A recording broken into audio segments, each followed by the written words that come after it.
जी मोतीलाल नेहरू जी ने एक रिपोर्ट तैयार की थी 1928 में। उसमें उन्होंने 19 मूल अधिकारों की सूची बनाई थी। 1931 में सरदार पटेल जी की अध्यक्षता में कांग्रेस अधिवेशन हुआ था कराची में।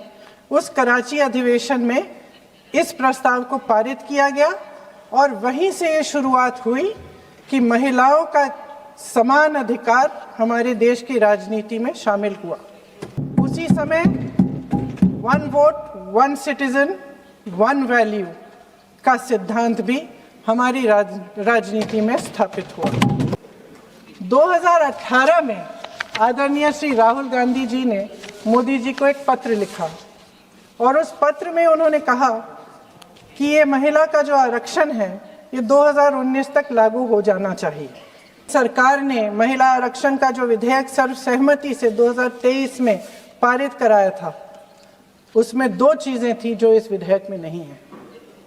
उसमें लिखा था कि इसे लागू करने से पहले नई जनगणना और परसीमन कराई जाएगी। ये सरकार 2011 की जनगणना पर आगे बढ़ना इसलिए चाहती है क्योंकि इस जनगणना में ओबीसी वर्ग की संख्या ही नहीं है।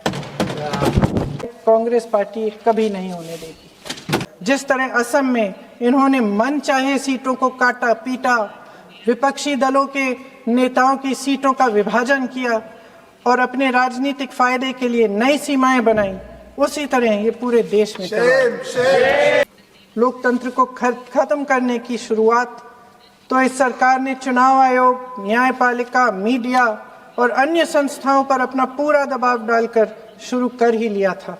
अगर ये विधेयक पारित होता है तो समझ लीजिए कि इस देश में लोकतंत्र खत्म हो जाएगा। अचानक प्रदेशों में चुनाव के दौरान सदन की बैठक बुलाओ, कोई सर्वदलीय बैठक मत बुलाओ।